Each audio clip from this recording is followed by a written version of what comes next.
क्या है यहाँ पर 9th क्लास का हिस्ट्री का चैप्टर फर्स्ट है, जिसका नाम क्या है बताओ एक बार। French revolution.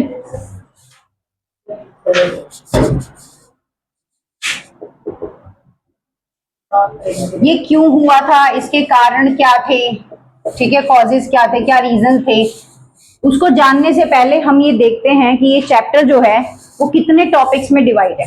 ठीक है, ये जो चैप्टर है वो कितने टॉपिक्स में डिवाइड है। तो यहाँ पर ऐसे करके एक ग्राफ बना लेते हैं। नंबर 1 सबसे पहले क्या है, सबसे पहले इसके क्या है, कॉजेज है। क्या है, कॉजेज है। कोई भी रेवोल्यूशन या कोई भी क्रांति जब शुरू होती है तो क्यों शुरू होती है, क्या पर्पस है उसका, कोई तो पर्पस होगा, है ना। अगर मान लो, हाँ, अगर मान लो कोई भी क्रांति है वो क्यों आ रही है लाइफ में, ऐसी उठे और चलो जी चलो क्रांति करते हैं, आज मन है हमारा। जब इंसान कोई किसी गलत चीज को फेस करता है तभी तो रेवोल्यूशन होता है कि ये हमारे ठीक नहीं है, इसको हमें सही करना है, ये हमारी लाइफ के लिए बेस्ट नहीं है। तब इंसान किसकी तरफ जाता है, रेवोल्यूशन की तरफ जाता है। ठीक है, उसके बाद बात करें तो नेक्स्ट आता है सोशल कॉजेस। सोशल कॉज क्या होते हैं, जो होते हैं सामाजिक कारण, कि क्या ऐसे सामाजिक रीजंस बने कि लोगों को रेवोल्यूशन के अंदर बढ़ना पड़ा। कॉजेज में सोशल कॉजेज के अंदर ही इसी का पार्ट है, ये नंबर 1 का ही पार्ट है। नंबर 1 ये कर देते हैं। इसका सेकंड पार्ट क्या था, इकोनॉमिक कॉजेज। Economic causes. इसका थर्ड पार्ट क्या था, इसका थर्ड पार्ट था ग्रोइंग पॉलिटिकल कॉजेज।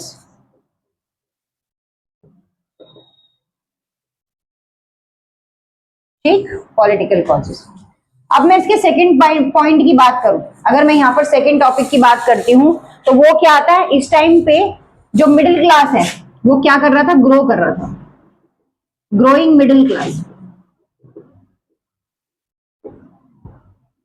ठीक, तीसरा टॉपिक यहाँ पर क्या बनता था, तीसरा टॉपिक यहाँ पर आता था रेवोल्यूशन के जो फिलोसोफर्स थे, फिलोसोफर्स का कंट्रीब्यूशन। भाई देखो, हर चीज को कहने के लिए फिलोसोफर्स तो होते हैं, फिलोसोफर्स का कंट्रीब्यूशन रेवोल्यूशन को लाने के लिए। नंबर 4 टॉपिक जो यहाँ पर हमारे पास बनता है वो क्या बनता है, रिजल्ट क्या रहा इसका, आउटब्रेक। ठीक है, रिजल्ट क्या रहा रेवोल्यूशन का। नंबर 5 की अगर मैं बात करूं तो यहाँ पर क्या थी, यहाँ पर थी मोनार्ची, मतलब कि राजा का राज। तभी तो रेवोल्यूशन आया, क्योंकि वो जनता के बारे में नहीं सोच रहा होगा या अपने बारे में सोच रहा होगा।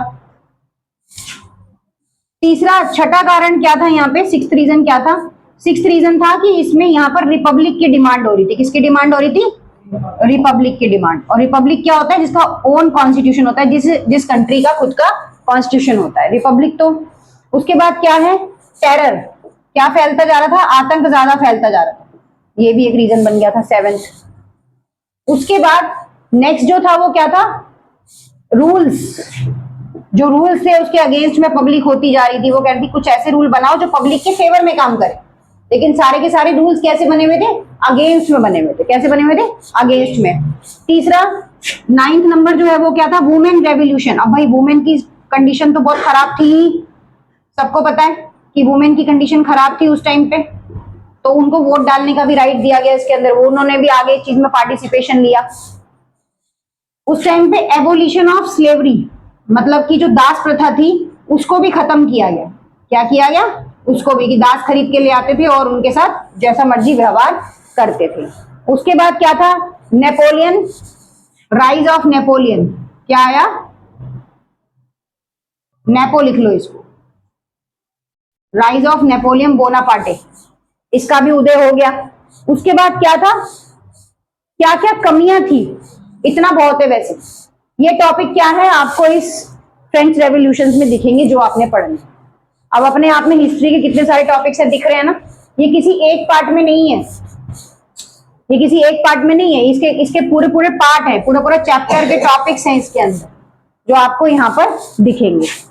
उतार लो। अब इसी में सबसे पहले इस चैप्टर के इंट्रोडक्शन की बात करेंगे। टाइम क्या होगा शेन? टाइम। ठीक है, यहां तक समझ आया। अब इसके बाद जो हम नेक्स्ट टॉपिक स्टार्ट करने जा रहे हैं वो क्या है? सबसे पहले चैप्टर का इंट्रोडक्शन है, तो पहले चैप्टर थोड़ा पढ़ लेते हैं क्या है इसके अंदर, क्या बोलता है इसका इंट्रोडक्शन। बुक का है, निकालो।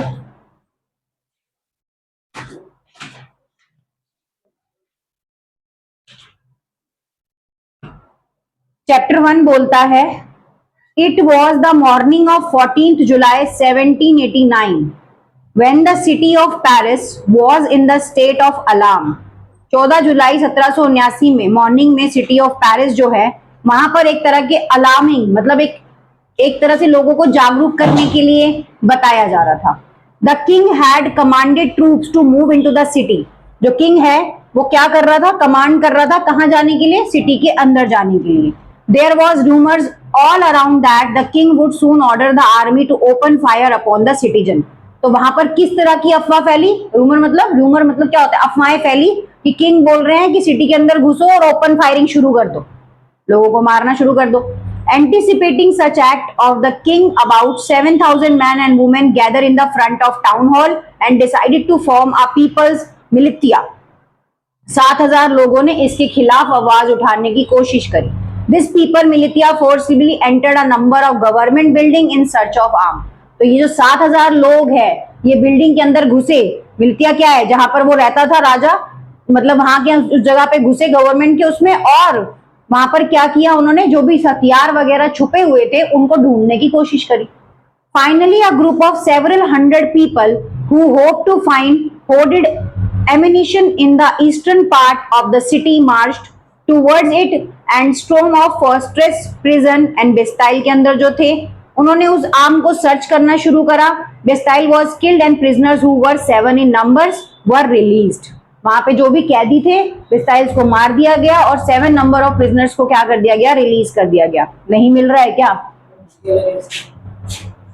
नहीं बेटा सेम है, ये देखो ना यहाँ पढ़ रहे सेकंड पैरा में क्या हो गया? प्रिजनर्स जो है रिलीज हो गए। ध्यान ही नहीं है तो फिर कहां से मिलेगा कुछ? उसके बाद क्या है यहाँ पर? Yet the Bastille was hated by the people because it stood for the despotic power of the king। मतलब despotic power of the king मतलब जो लोगों पे जबरदस्ती थोपी जा रही है।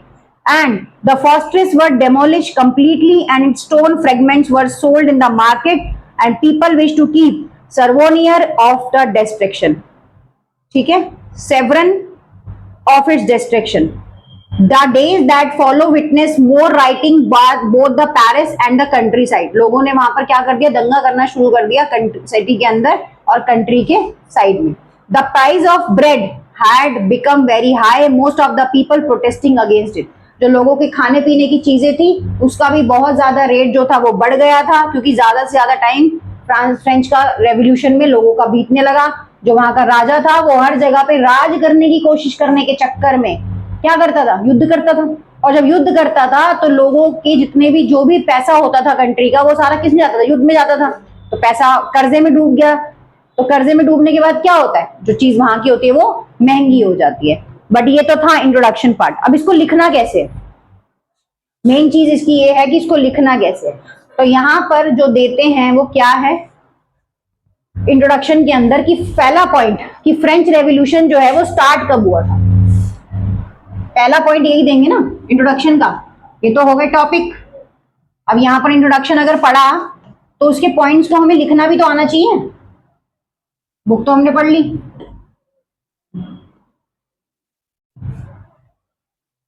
हैं? घर चला जा। सबसे पहला टॉपिक क्या है? इंट्रोडक्शन। अब इंट्रोडक्शन में हमारा जो पहला पॉइंट बनता है वो क्या बनता है? वो बनता है कि फ्रेंच रेवोल्यूशन स्टार्ट कब हुआ था। फ्रेंच रेवोल्यूशन स्टार्टेड कब हुआ था? 1789 में। कब स्टार्ट हुआ था? 1789 में। यही पढ़ा हमने डेट भी पढ़ी है। कौन सी डेट है? 14th जुलाई। एमसीक्यू बनता है इसका कि फ्रेंच रेवोल्यूशन कब स्टार्ट हुआ था। When start the French revolution? 14 July 1789, 14 July 1788, 14 July 1790, 14 July 1799। Answer बनता है। जिस बच्चे ने डीप से पेपर पढ़ा होगा वो डेफिनेटली आंसर देगा इसका, जिसने नहीं पढ़ा होगा वो सोचता रह जाएगा चलो जी याद कर लेंगे। ठीक है, उसके बाद क्या है, event started by middle class shaken the upper class. Event का रीजन क्या था, इवेंट स्टार्टेड रीजन,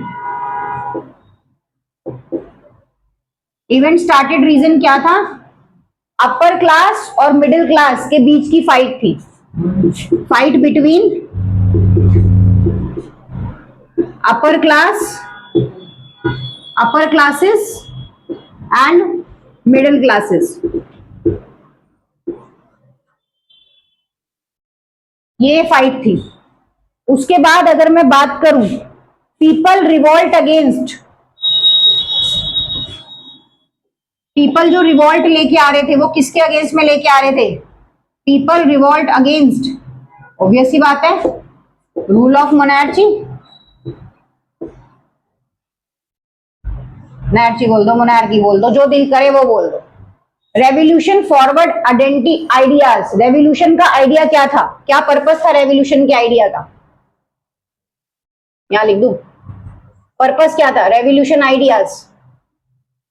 कोई तो आइडिया होगा रेवोल्यूशन लाने का कि क्या पर्पस है। सबसे पहला पर्पस था, आइडिया कह लो पर्पस कह लो, तो सबसे पहला पर्पस क्या था, लिबर्टी। क्या चाहिए, लिबर्टी चाहिए, फेटर्निटी, क्या चाहिए, फेटर्निटी चाहिए, और फिर उसके बाद क्या चाहिए, यहाँ पर चाहिए इक्वालिटी। नंबर 3 पे क्या चाहिए, इक्वालिटी चाहिए। आ गई बात क्लियर, कुछ तो चाहिए, बट किसी चीज को लाने के लिए कोई तो आइडिया होना चाहिए ना कि क्यों हम इतनी फाइट कर रहे हैं उसके पीछे, क्यों हम इतना लड़ रहे हैं, क्या पर्पस है हमारा उसको इतना लड़ने का, इतना सब कुछ करने का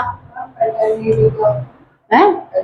सोचो, दिमाग लगाओ, पहले तुम बताओ, अगर यहाँ पर किसी चीज की बात हो रही है तो क्यों हो रही है, अगर ऐसे आइडिया दिए जा रहे हैं तो क्यों दिए जा रहे हैं, बताओ। मैं तो बताऊंगी।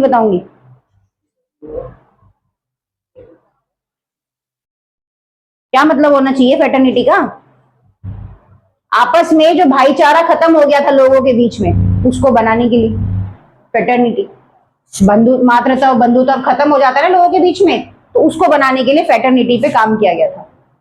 चलिए, अब ये रेवोल्यूशन 14 जुलाई और 1789 में आया था, जो कि फॉस्ट्रेस प्रिजनर थे, prison the Bastille fortress prisoner वो hated by all, stood at the despotic power of the king।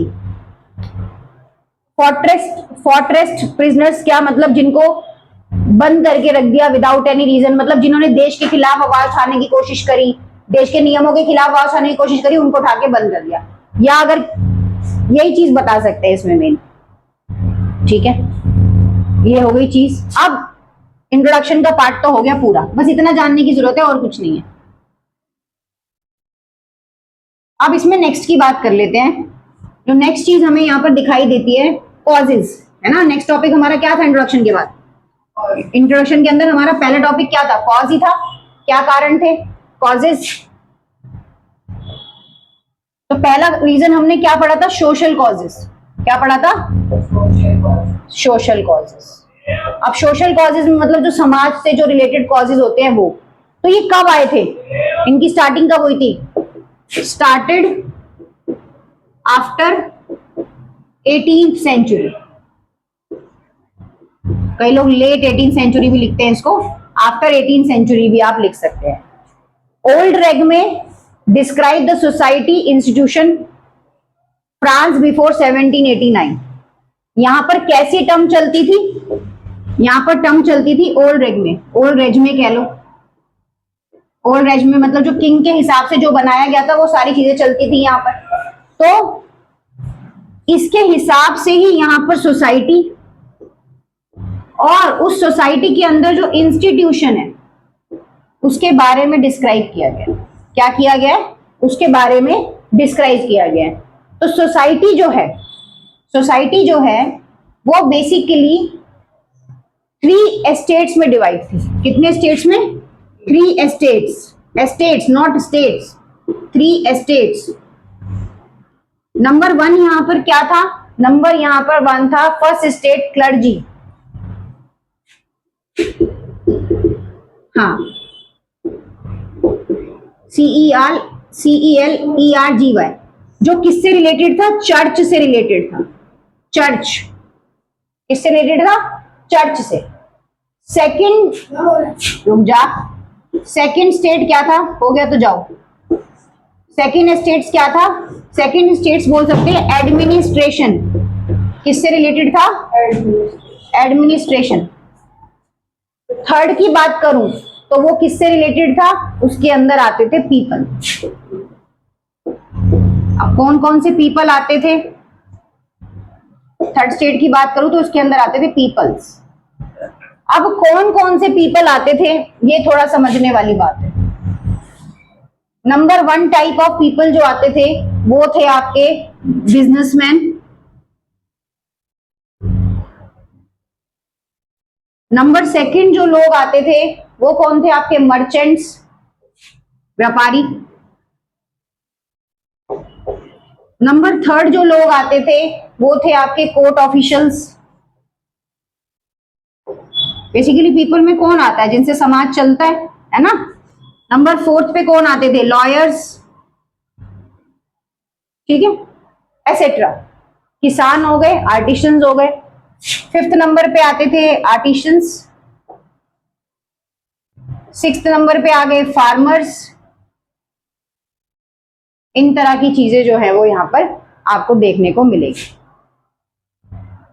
उसके बाद इसकी सबसे इंटरेस्टिंग बात यह है कि जो फर्स्ट स्टेट और सेकंड स्टेट होता है, स्टेट्स, उन लोगों को टैक्स नहीं देना। वो लोग टैक्स नहीं देते थे, वो इंजॉय करते थे प्रिविलेजेस को। मतलब जो सरकार के द्वारा लोगों को प्रिविलेज मिलती थी उसको इंजॉय करते थे। अब होता यही है, सरकारी ऑफिसर वगैरह आजकल तो सब देते हैं, आजकल तो सब देते, पहले के टाइम में नहीं होता था। बट आजकल तो हर एक पर्सन जो है वो टैक्स देता है गवर्नमेंट को, चाहे वो कोई भी हो। मंदिर की सोसाइटी, ट्रस्ट वगैरह बनी होती है ना, और जो जितनी भी धार्मिक स्थल होते हैं सब का फंड किसके पास जाता है?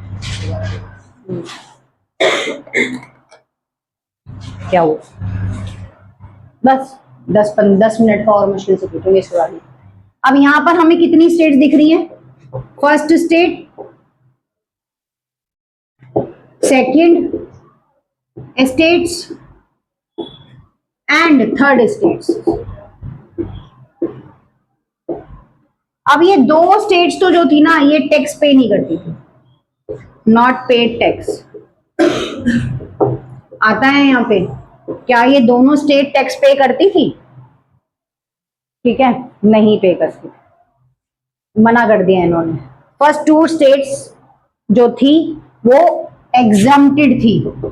क्या थी? एग्जम्प्टेड थी from tax, but enjoy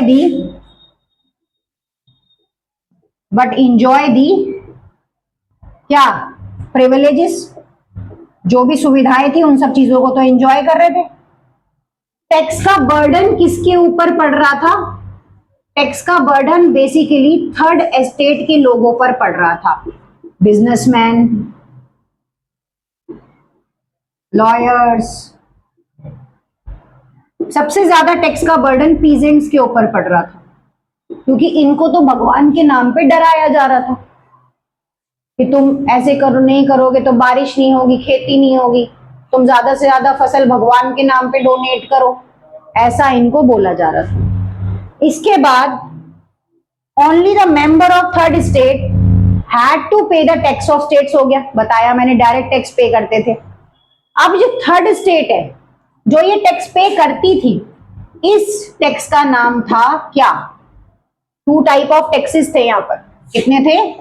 2 types of taxes, 2 प्रकार के टैक्सेस थे यहां पे, 2 तरह के, है ना, जो पे किए जाते थे। तो सबसे पहला जो टैक्स था, थर्ड स्टेट वाले लोगों पे टैक्स का प्रेशर पड़ रहा था, है ना। तो दो टाइप के टैक्सेस थे। डायरेक्ट टैक्स जो देते थे ये सरकार को सीधा, उसको बोलते थे टिले। आज भी यही है डायरेक्ट टैक्स, आज भी लोग डायरेक्ट टैक्स भरते हैं through the income tax return, तो ये है टिले।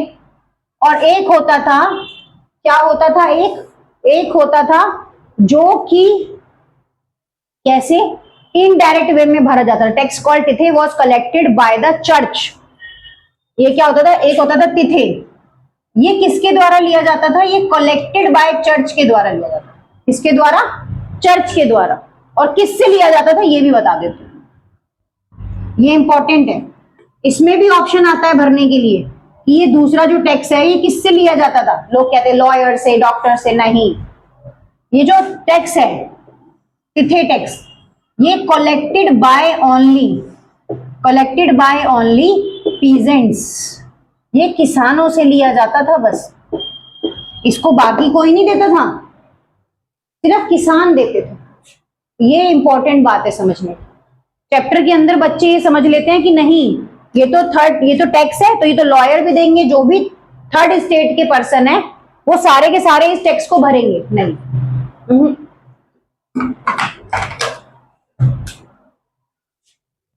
सारे के सारे इस टैक्स को नहीं भरेंगे।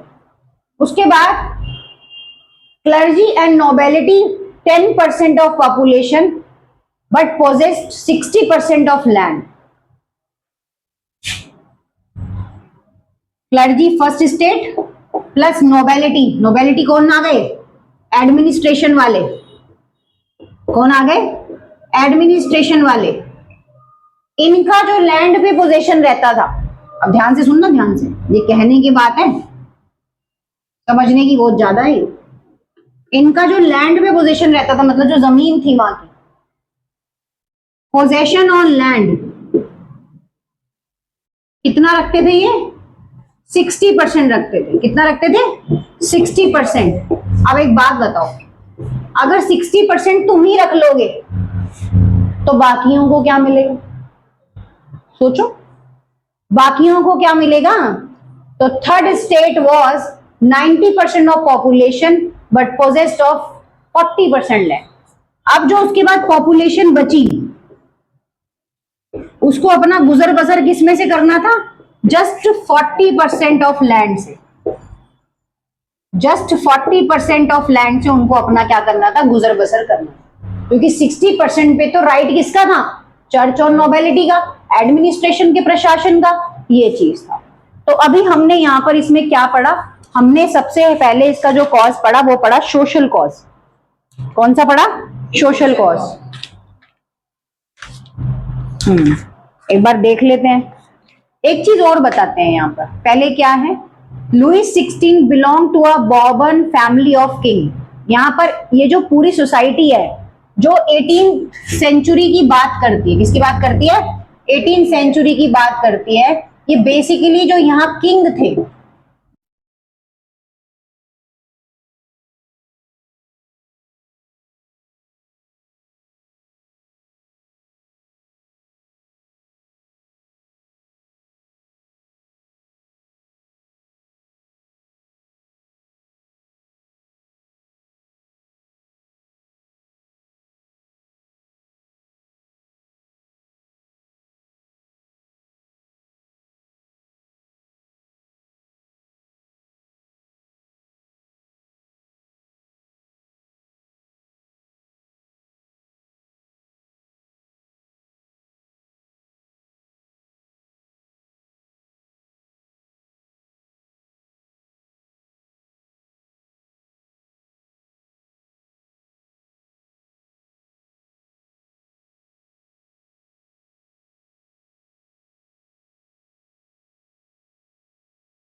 दूसरी कौन सी थी?